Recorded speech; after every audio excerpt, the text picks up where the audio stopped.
Acclamons très fort.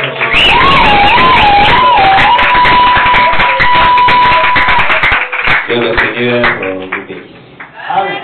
Que Dieu vous bénisse. Amen. Je vous salue dans le précieux nom de notre Seigneur Jésus-Christ. Amen. Saluez-vous les uns les autres. Je suis celui qui est à côté de toi. C'est une joie, c'est une grâce de se retrouver encore dans la maison du Seigneur. Nous rendons gloire au Seigneur Jésus-Christ. Oui, le maître de la vie. Ça peut paraître comme une habitude de se réveiller chaque matin. Mais je tiens à vous rappeler que c'est par la grâce du Seigneur que nous sommes debout. Selon qu'il est écrit dans Actes chapitre 17e, l'apôtre Paul pouvait souligner une chose en disant que c'est l'Éternel qui donne à tous la vie, la respiration. L'être et les mouvements du corps viennent de l'Éternel. Amen. Amen. Alors, nous avons pris assez de temps. Nous allons procéder d'office à la lecture de la parole. Nous rappelons que nous sommes en train de parler sur la prophétie sur les âges de Noé.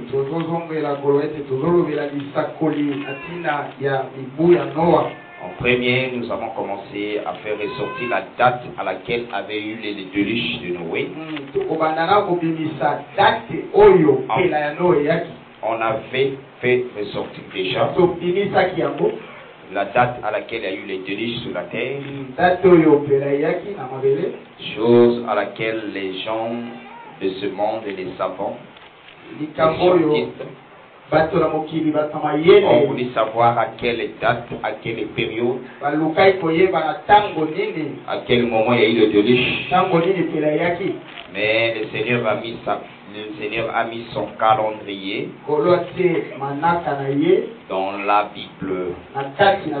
Ce livre, c'est le livre de la vérité. Il détient, n'est-ce pas, la précision en ce qui concerne même les origines. Les origines de la terre et les origines des cieux. Alors, nous sommes arrivés maintenant à expliquer les différents âges à laquelle le frère patriarche Noé a marqué l'époque. Nous avons expliqué Noé comme 10e de sa génération. Parce que Noé vient juste après les Mecs. 1 Chronique chapitre 1er nous confirme cela. 1 Chronique chapitre 1er. Les Chroniques des rois. Nous prenons juste le verset premier. 1 Chronique 1:1. Adam, Seth, Enoch, Kenan, Manaël, Jéred, Enoch, Métuséla, Lémec, Noé. Voilà, si vous comptez, Noé est classé dans l'ordre généalogique à la 10e position. C'est ce qui nous avait aidé, n'est-ce pas, de parler du chiffre 10. Alors nous avons expliqué le chiffre 10 dans plusieurs dimensions. Nous Nous avons dit que le chiffre 10 ne parle pas seulement de la loi. Nous l'avons vu de plusieurs manières et de plusieurs reprises. La façon dont le Seigneur a défini le chiffre 10. Autre chose que nous avons évoqué, c'était la date à laquelle il y avait eu le déluge.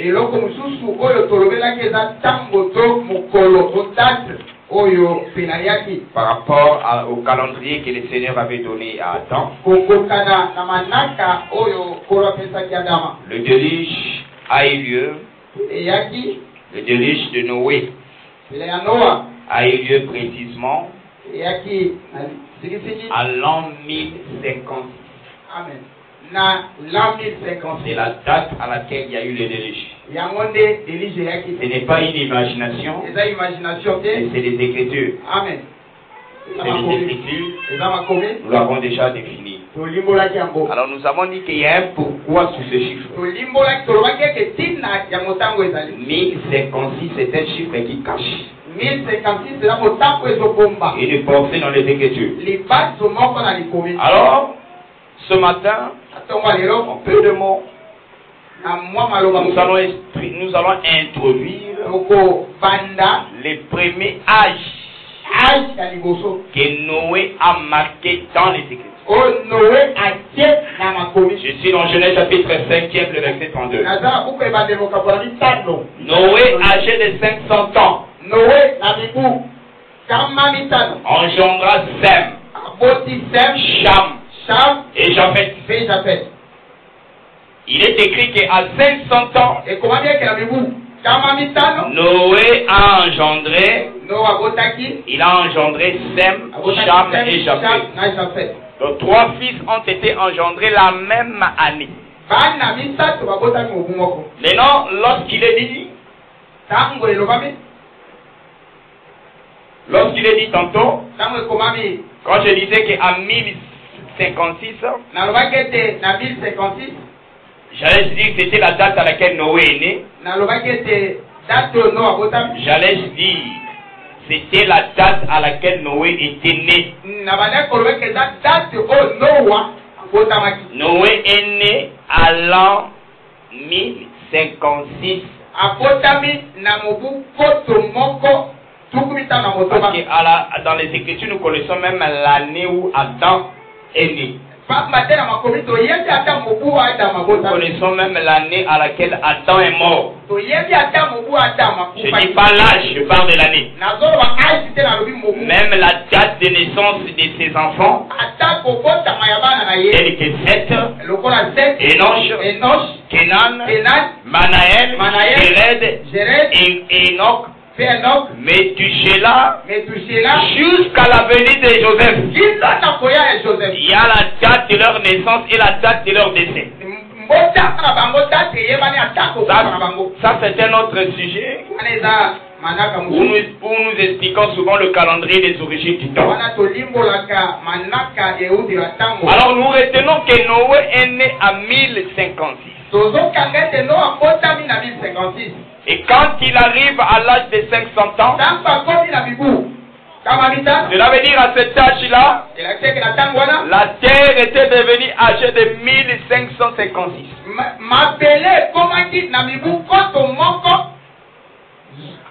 1556. Tu peux répéter ce mot 1556. Le peuple va comprendre. Le souffrir de Mikabaka. 1556. Amen. 1556. Parce qu'il est né en 1056. 500 plus tard. 500 plus tard. Oui. Donc la terre arrive, le calendrier de la terre arrive à 1550. C'est à cet âge-là que Noé doit engendrer 3 fils. 500 plus tard. 500 ans plus tard. 1556. Maintenant, l'écriture dit que Noé, notre frère Noé, il est rentré dans l'arche. Quand le déluge a eu lieu, Noé était âgé de 600 ans. Cela veut dire dans 1556, nous allons ajouter 100. Ce qui donne que la date à laquelle il y a eu le déluge, ça sera 1656. Tous ces chiffres ont un pourquoi. Je vous avais exhorté ici, ne soyez pas les persécuteurs des chiffres zéro. Il ne faut pas faire des plus et des moins. Dès que le Seigneur l'a mis comme ça, c'est inspiré de Dieu. Est-ce que nous sommes ensemble? Amen. Que Dieu vous bénisse.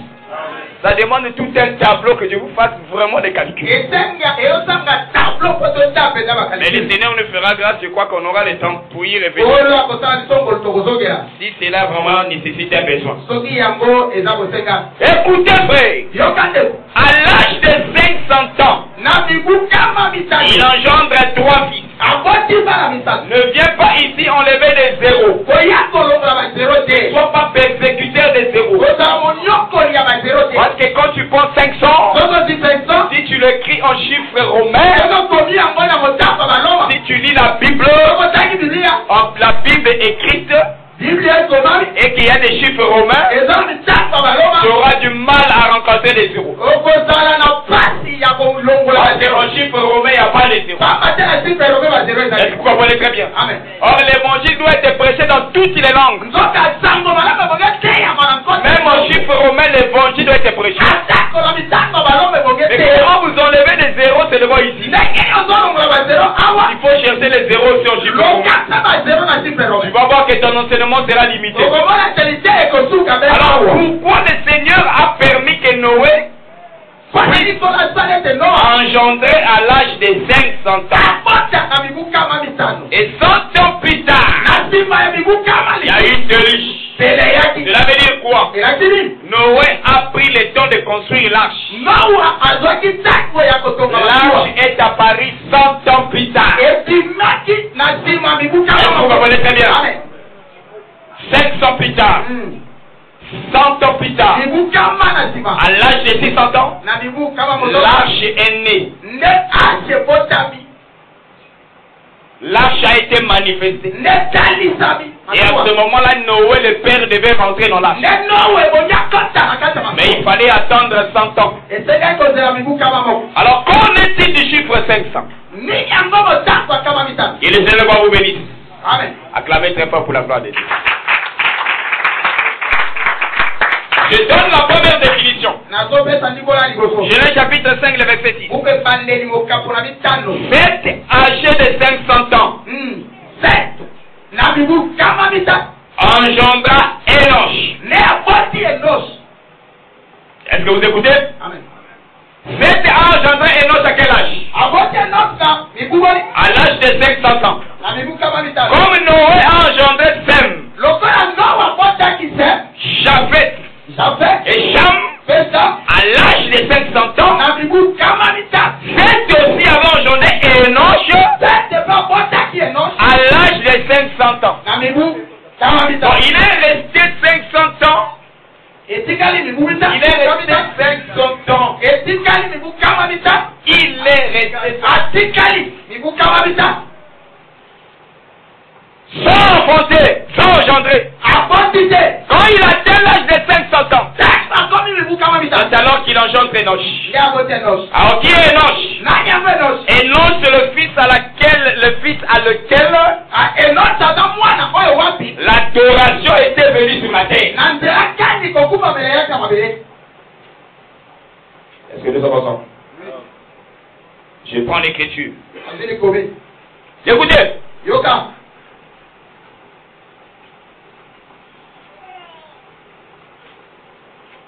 Cet âgé de 500 ans engendra Enoch. Je prends l'écriture de Genèse 4, verset 26. C'est lui aussi un fils. Et en cet âge, il a 500 ans. Et il appela du nom d'Enoch. C'est alors que l'on commença à invoquer le nom de l'Éternel. Donc quand Quand le chiffre 500 arrive, le chiffre 500 engendre, n'est-ce pas, l'adoration. C'est ça la définition. On prêche Dieu par rapport aux alliances. Par rapport à ce qui est écrit dans la loi, les prophètes et les témoignages. La loi, les prophètes et les témoignages. Est-ce que nous sommes ensemble? L'apôtre Paul dit que n'allez pas au-delà de ce qui est. Donc nous retenons ici. Le chiffre 500, c'est un chiffre qui vient avec l'adoration. Est-ce que nous sommes ensemble?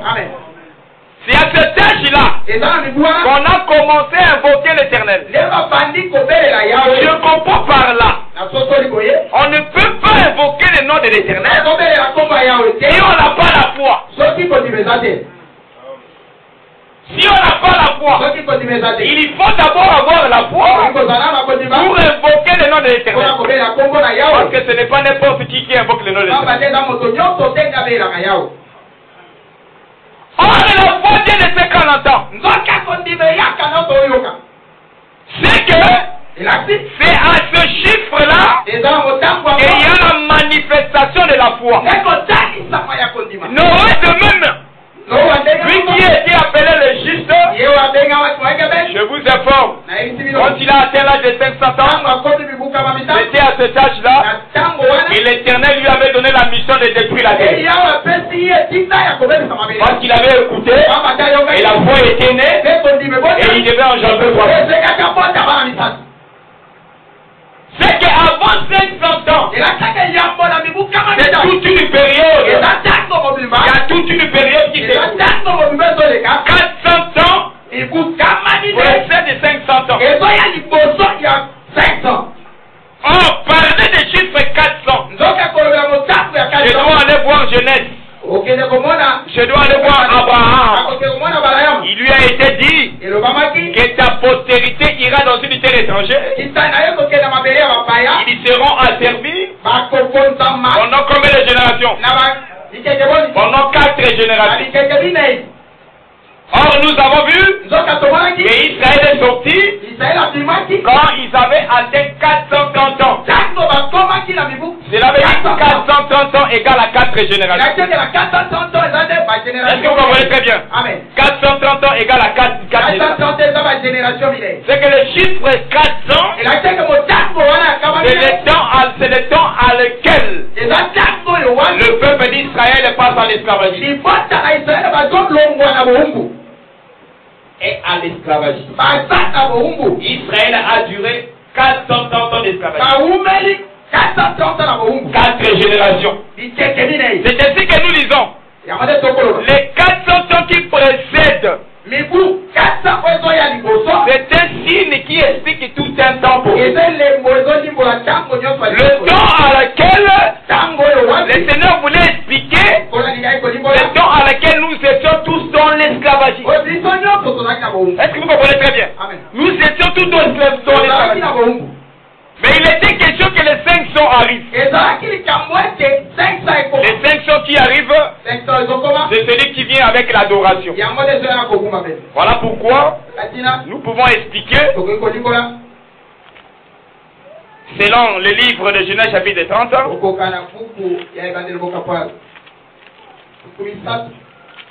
Genèse chapitre 30,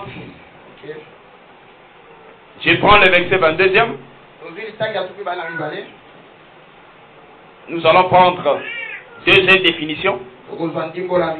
L'Éternel parla à Moïse et dit, prends des meilleurs aromates, 500 cycles de myrrhe, de celles qui coulent d'elles-mêmes. On prend combien de cycles? On prend 500 cycles de myrrhe. Cela veut dire, le chiffre 500 parle aussi de la myrrhe. Exode chapitre 30, le verset 22 à 23. Le chiffre 500, c'est un chiffre qui parle aussi de la myrrhe. Amen. Amen. Or, avec la myrrhe, Nzoka na myrrhe, on devait faire l'huile. esengaki basala mafuta. On devait joindre avec la myrrhe les cinnamones. Esengaki basangisa na yango cinnamon. On devait joindre aussi, n'est-ce pas? On devait joindre aussi de l'encens Balinga basangisa pe encens pour composer l'huile d'onction. mpona kosala mafuta na epako. Est-ce que vous comprenez très bien? Amen. Donc la myrrhe, Elakisi eke myrrhe, nous l'avons vu aussi dans Matthieu chapitre 2, tomoni yango mpe na buka Matayo mokapo au na verset mibale. 11e. Litani ya 11. Dans Matthieu chapitre 2, Matayo mokapo na mibale. je vois aussi la myrrhe là-bas, le verset 11e. Litani ya 11. Écoutez, Yoka. il est entré dans la maison, Akotaki na ndako, vire le petit enfant avec Marie, amoni mwana na Marie, sa mère, mama na se ye. prosternèrent et l'adorèrent. Bagumbamaki mpe bafukamaki mpe Ils bagumbamaki. ouvrirent ensuite leur trésor. Bafungoli bozwi na bango, Ils lui offrirent un présent, bapesaki ye biloko ya De l'or. mosala, wolo, de l'encens oui, encens, et de la myrrhe. mpe mire. Donc la myrrhe, c'est le présent. Mire eza likabo C'est tout un don. eza ntango mobili. Donc parmi les dons qu'ils avaient apportés, Na biloko il y avait l'or, ezalaki na wolo, il y avait l'encens, baka na il maladi, y avait aussi la myrrhe. mpe mire. Cela veut dire la myrrhe devient un don. Elakisi eke ekomi likabo, La myrrhe devient une offrande. ekomi libonza. C'est ça les Écritures. Yango nde makomi. Est-ce que nous sommes ensemble? Amen. Or, la myrrhe en termes de chiffres, Nzoka na lolenge ya mituya. c'est dans Exode 30, le verset 22 à 23, la myrrhe vient avec le chiffre 500. Mire yaka na motango ya 500. Cela veut dire, Elakisi. quand Moïse devient, quand Noé devient âgé de 500 ans, Ntango no akomi na mibu 500. Noé devient la myrrhe. No akomi mire. Est-ce que vous comprenez très bien? Amen. Noé devient la myrrhe Akomi mire. quand il atteint l'âge de 500. Ntango akomi mibu 500. Or, avec la myrrhe, Nzoka na mire. on embaumait aussi des corps. Ayebaki na kotia. La myrrhe servait aussi pour embaumer. Ezalaki mpe mpona koambome. L'embaumement se servait aussi avec la myrrhe. Babandeki kosalela yango mpe na mire. Est-ce que nous sommes ensemble? Amen. Comprenez très bien. Amen. Cela veut dire quoi? Elakisi nini? Quand Noé atteint l'âge de 500 ans, Ntango no akomi mibu il 500. devient le signe d'un corps. Akomi elembo ya Il ne nzoto. connaîtra jamais la corruption. Oye kokota na kopola te. Voilà pourquoi il devait vaincre les déluges. Ezengaka longa Il ne mpe. devait pas connaître la mort. Alingaka yeba Quand à cet âge, il a manifesté la vie. Et cette vie, c'était le signe qu'il devait vaincre la mort. Vaincre les déluges.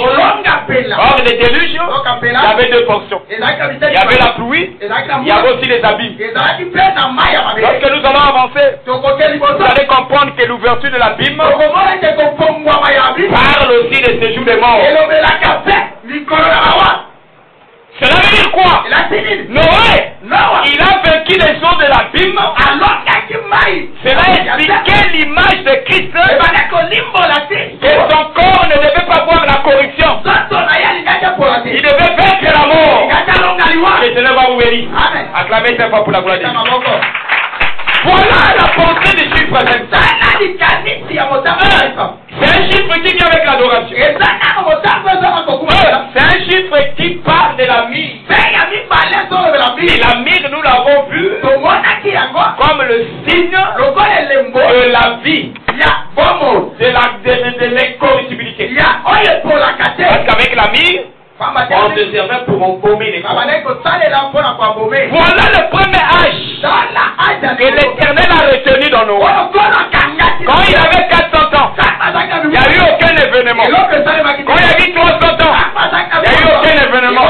Mais quand il a atteint 500 ans, il a engendré 3 filles. Dieu a retenu ça. Il a mis ça dans la Bible. Ce n'est pas en vain. Amen. Cela est pourquoi. Parce que l'Éternel fait tout chose pour un but. Alors quel était le pourquoi? Quel était le pourquoi? Le pourquoi c'était simplement que ce chiffre parlait de l'adoration. D'après quelle écriture? Quand 7 ans a atteint l'âge de 500 ans, il a engendré Enoch. Enoch est venu avec l'adoration. C'est à l'âge de 500 ans que cette a vu l'adoration. C'est que le chiffre 500 vient avec l'adoration. Maintenant, cherchez ceux qui sont venus avec l'adoration dans la vie. Vous allez comprendre que il parlait des chiffres 500. Est-ce que nous avançons? Amen. Que Dieu bénisse. Amen. Que Dieu bénisse. Amen. Oh, qu'est-ce que signifie adorer? Adorer veut dire sacrifier. Je prends dans le livre de Genèse chapitre 22. Genèse chapitre 22. Abraham avait récupéré Isaac. Il est parti adorer. Écoutez. Genèse chapitre 22. Abraham seulement dit bon matin verset 3. C'est là son âne. Et prit avec lui 2 serviteurs. Et son fils Isaac. Il est fendu du bois pour l'Holocauste. Et parti pour aller au lieu que Dieu lui avait dit. Le 3e jour, Abraham levant les yeux et vit les lieux. C'est au 3e jour qu'Abraham a vu les montagnes. Pourquoi? Parce que la montagne parle de la terre.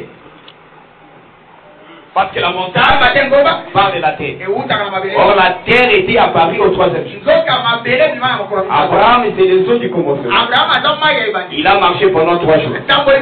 Au 3e jour, Abraham voit la montagne. C'est pourquoi, le 3e jour de la création, les cieux ont vu les montagnes apparaître. Est-ce que nous en ressentons? Écoutez, il dit à ses serviteurs, restez ici avec l'âne. Moi et les jeunes hommes, nous irons jusque là pour adorer. Donc il partait adorer. Et nous reviendrons auprès de vous. Il est parti adorer. Mais pour adorer, ils avaient quoi?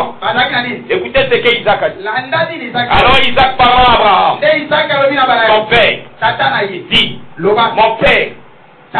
Il répondit, mais voici mon fils. Isaac reprit, voici le feu et le bois.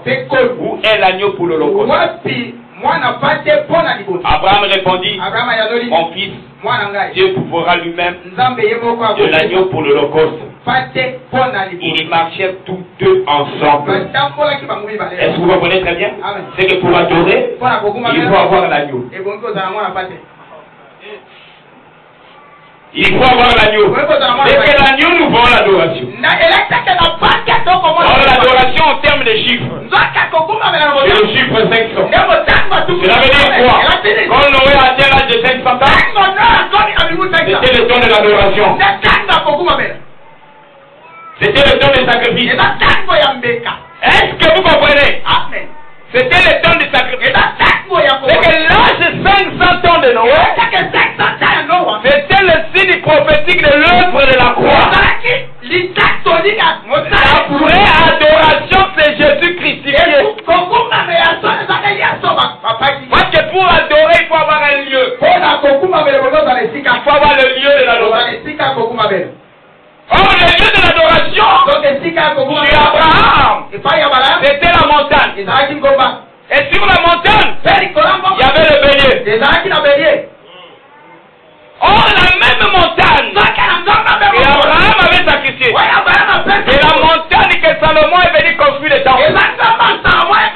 Sur la montagne, Abraham a mis le bélier. Sur la montagne, Salomon a mis le temple. Et que le temple devient le bélier. Le temple devient le bélier. Voilà pourquoi le lieu de l'adoration, c'était le temple. Oh, qui est le temple? Qui est le temple? Et trouver ce temple, en 3 jours, je vais le relever. Et que Jésus, il devait le lieu d'adoration. En dehors de Jésus, il n'y a pas d'adoration. Il faut adorer dans les temples. Une femme a dit, nos pères ont adoré sur la montagne. Et Jésus a dit, l'heure vient, elle est déjà venue, où les vrais adorateurs adoreront le Père en esprit et en vérité. En l'esprit et la vérité, c'est Dieu lui-même. Parce qu'il a dit, je suis le chemin, la vie et la vérité. Vous comprenez? Amen. Donc la vérité est un homme. Donc Jésus devient le temple. Il devient le bélier. Il devient l'agneau.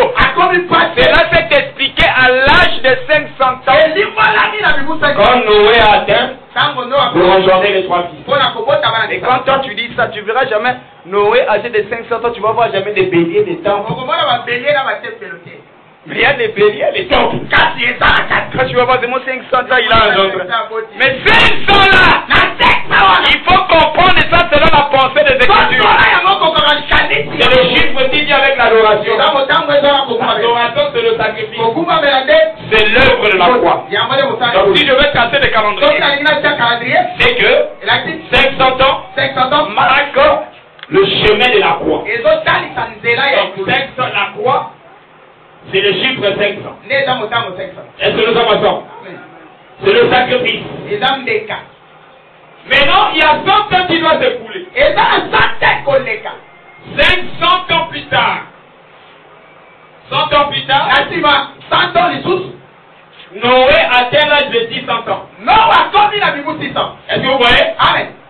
Les 7 ans qui sont écoulés, c'est toute une période. Après l'œuvre de la croix, quand Christ est mort, le Seigneur a engendré des fils à la croix. Il a engendré 3 fils. Nous allons voir les 3 fils. Ici c'est la croix. Il y a Sem, il y a Japheth, il y a Cham, qui sont nés à cet âge-là. Maintenant 100 ans plus tard, à 800 ans, il y a eu déluge. Nous sommes dans la prophétie. Parce que nous avons dit la prophétie sur les âges de Noé. À 800 ans, il y a eu déluge. Cela veut dire quoi? Dans les 500 ans, l'arche est présent. Noé n'est pas encore rentré dans l'arche. Est-ce que vous comprenez? Les enfants ne sont pas encore rentrés dans l'arche. Mais les enfants croient à l'arche. Croient au salut de l'arche. Mais le salut est d'abord par la foi. Mais quand le Père atteint l'âge de 600 ans, ce qui était par la foi va se réaliser. Maintenant, c'est à 600 ans. Il y a des louches. Il rentre dans l'arche. Et l'arche s'élève au-dessus des eaux. C'est la portion de l'enlèvement. Et là où nous avons expliqué le chiffre 600 comme le chiffre de la fin de la marche. Vous allez voir ce chiffre-là comme étant le chiffre qui parle du char. Nous allons avancer. Le char dans la Bible parle de la nuée. Lorsqu'on parle de la nuée, on voit la nuée, on voit la marche. Quand la nuée disparaît, c'est la fin de la marche. Est-ce que vous comprenez très bien? C'est que les temps qui s'écoulent, les temps qui s'écoulent ici, c'est la marche de l'église. Et quand 600 ans apparaissent, il y a une nuée. Le chiffre 600 c'est la nuée. La nuée doit dérober. Il va dérober les fils de Noé. Il doit dérober la création pour les enlever vers là-haut. Et tout le monde très bien. Et au même moment, il y a des jugements qui vont s'abattre sur la terre. Il y aura la pluie. Les eaux d'en haut. Il y aura l'ouverture de la Bible. Ce sont les événements qui viendront après l'enlèvement de l'Église. Et nous allons voir les grands sons comme les sons des trompettes. Parce que dans la Bible, la voix de l'Éternel est comparable au son de la trompette. La voix de l'Éternel est comparable au son des eaux. C'est le livre de l'Apocalypse qui le dit. Après chapitre 1er. Que le Seigneur va vous bénir. La voix de l'Éternel est comparable au corps de feu. Que le Seigneur va vous bénir. Apocalypse 1 verset 15. Écoutez, ses pieds étaient semblables à des reins en ton.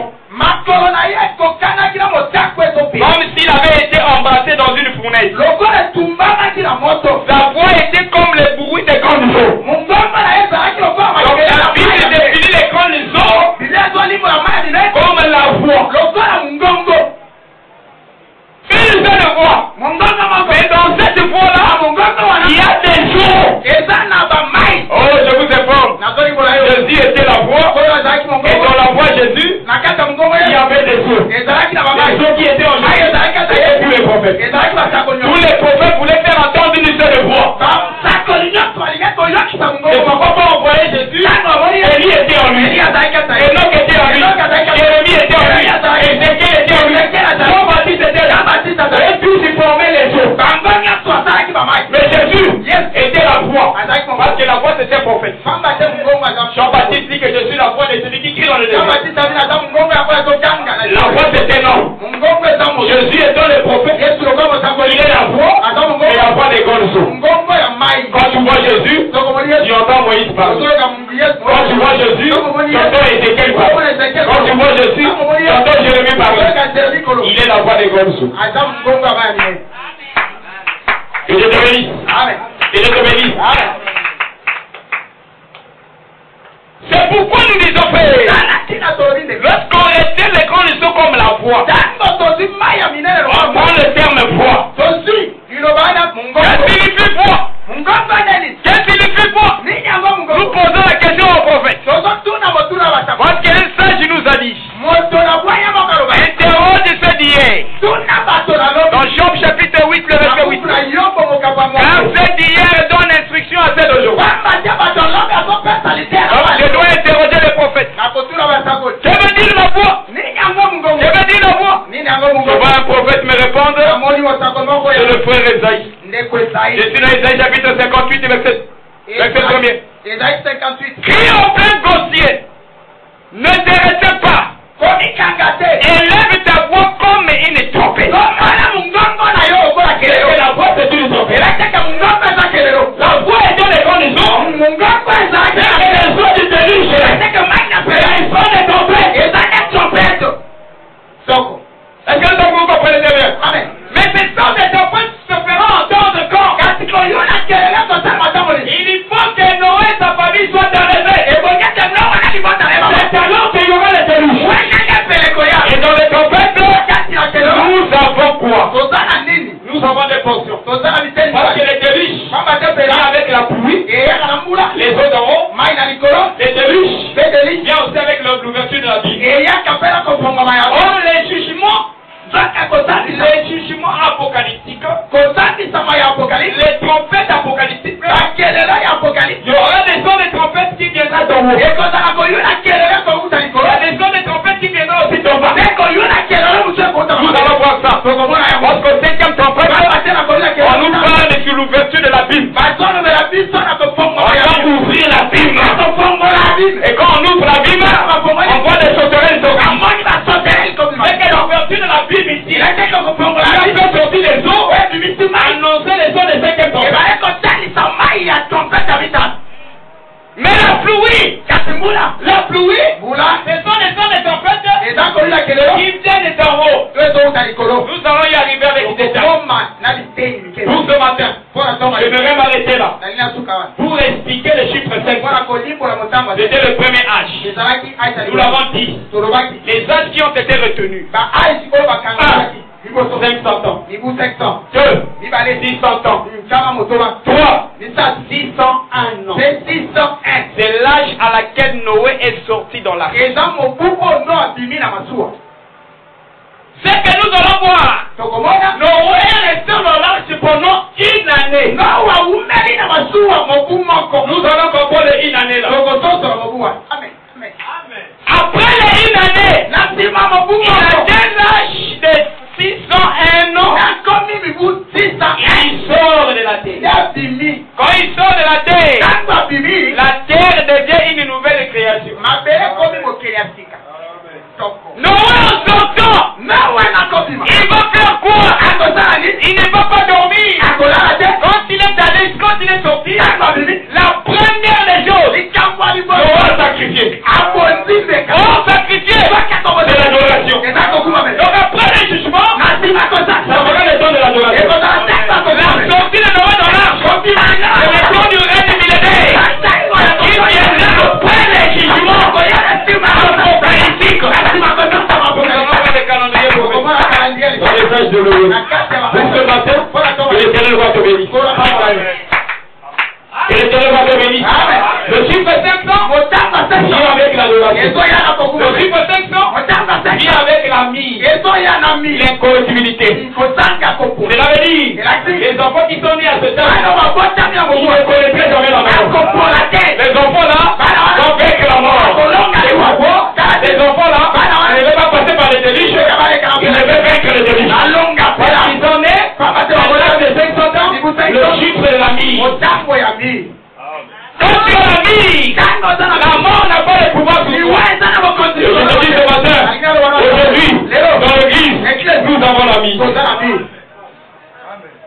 L'ami donne la victoire sur la mort. Oh, qui a vaincu la mort? Qui a vaincu la mort? C'est Jésus. Et que c'est lui qui est l'ami. Et que c'est lui qui est l'âge de 500 ans. La mort, c'est aussi des problèmes que tu as endurés. C'est aussi des séjours de mort. Et le Seigneur a dit, les portes des séjours de mort ne proviendront pas contre elle. C'est toi qui es l'église, n'est-ce pas? La mort n'a pas le pouvoir sur toi. Les portes des séjours de mort. Les gens autres que Satan et les démons. Ne cherche pas une porte comme ça. Les portes des séjours de mort veut dire quoi? Pharaon monte sur le chat. Avec son armée, il cherche à les saisir Israël. C'est ça les portes de séjour de mort. Mais l'Éternel, qui était la nuée, qui les conduisait des morts en me disant, je vais faire la marche en arrière. Devenir Dan. Quand il devient Dan, il devient l'obscurité. C'était la même nuée, le même ange qui éclairait là-bas. Le même ange est devenu ténèbres. Est-ce que vous voyez très bien? Ce même ange est devenu ténèbres. Pour faire quoi? Pour protéger le peuple. Je te dis, Jésus, c'est le ténèbre qui te protège. Jésus, c'est un ténèbre. Les ténèbres, c'est pas seulement Satan. Le diable ne fait qu'imiter. S'il est ténèbre, il a imité c'est Jésus. S'il est lumière, il a imité Jésus. S'il est le lion qui rôde autour de nous, il a imité les hommes de la tribu. S'il est le serpent qui séduit, il a imité les grands serpents de nous. Le diable ne fait qu'imiter. Le véritable ténèbre, il nous assure la protection. C'est le Seigneur Jésus-Christ qui empêche la mort de te lire, de te saisir. Pour te dire que tu as le chiffre 500 dans ta vie. Le diable n'a pas le pouvoir. Les démons n'ont pas le pouvoir sur toi. Tu as la victoire. Tous les diables ont la victoire. Tous les démons. Le chiffre 500 vient avec la victoire. Ce matin, Dieu te prête sur la victoire. Ne crains pas sur tes problèmes, sur tes combats. Elle affirme maximum que toi, tu ne combats pas pour vaincre. Tu as la force pour combattre. Non. Pourquoi? Parce que nous sommes une femme. Nous sommes des femmes. En Israël, la femme ne va pas combattre. Et combat, c'est un homme. C'est pourquoi ces jours, il leur a été dit, voici l'homme. C'est que tout le monde était des femmes. Voici l'homme. Pour faire quoi? Pour aller combattre. Je te dis, c'est Jésus qui est calé dans la bataille. Il a combattu pour toi. Et il t'a donné la victoire. C'est pourquoi Moïse a dit, regardez, comment l'Éternel combattra pour vous. C'est pas le peuple qui combat, mais c'est l'Éternel qui combat pour nous. Dans des problèmes, dans des situations. Bien aimé, je te dis ce matin, laisse que l'Éternel puisse combattre pour toi. Si Dieu combat pour toi, tu vas vaincre. Mais nous sommes plus que vainqueurs. Vous comprenez? Quand tu pries, quand tu cherches, en réalité, c'est pas pour que tu puisses trouver la solution. Non. Tu avais déjà reçu la solution. Nous ne combattons pas pour vaincre. Nous avons déjà reçu la victoire. À la croix de Golgotha, par la mort, la résurrection de Jésus. Ceci est pour te dire que je combats dans la victoire. Je prie dans la victoire. Je jeûne dans la victoire. Je persévère dans la victoire. Jésus-Christ est plus que vainqueur. Et lui, le chiffre 700, la mire qui vient avec la victoire sur la mort. Et le Seigneur vous bénisse. Acclame très fort pour la gloire. Voilà, bien-aimés, c'est que le Seigneur nous avait mis à cœur de vous communiquer ce matin. Rassurez-vous que vous êtes un peuple heureux. Rassure-toi, tu es heureux. Est-ce que tu crois, ma soeur? Rassure-toi que tu es heureuse. Que personne ne te trompe. Mais regarde pas ce que tu es en train de traverser. Mais regarde la grandeur du Seigneur. Dieu est plus grand que ton problème. Dieu est plus grand que tes combats. David ne voyait pas la taille de Goliath. Saoul voyait la taille. Ne vois pas comme Saoul. Tu ne vas pas vaincre. Ne vois comme David. Il y avait deux regards en Israël. Il y avait le regard de Saoul. Il y avait le regard de David. Quand Saoul voyait Goliath, il voyait la taille. Il reculait. Quand tu regardes la taille de ton problème, tu ne vas pas avancer. Tu vas reculer. Mais regarde comme David. David regarde à la taille de l'Éternel. L'Éternel est plus grand que ton problème. Il est plus grand que ton problème. Il est plus grand que Goliath. Et c'est pour te dire que la grandeur de Dieu est au-dessus de ton problème. Et ton problème n'est rien de voir le Seigneur. Rassure-toi, la victoire de Jésus marche avec toi.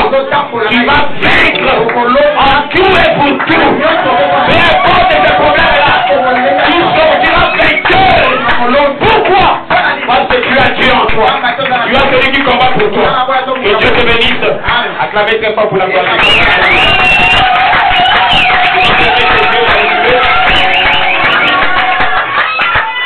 Élève ta voix, bien-aimé. Le Seigneur a parlé à ton cœur. Prie. Demande au Seigneur. Et le Seigneur t'accorde la victoire.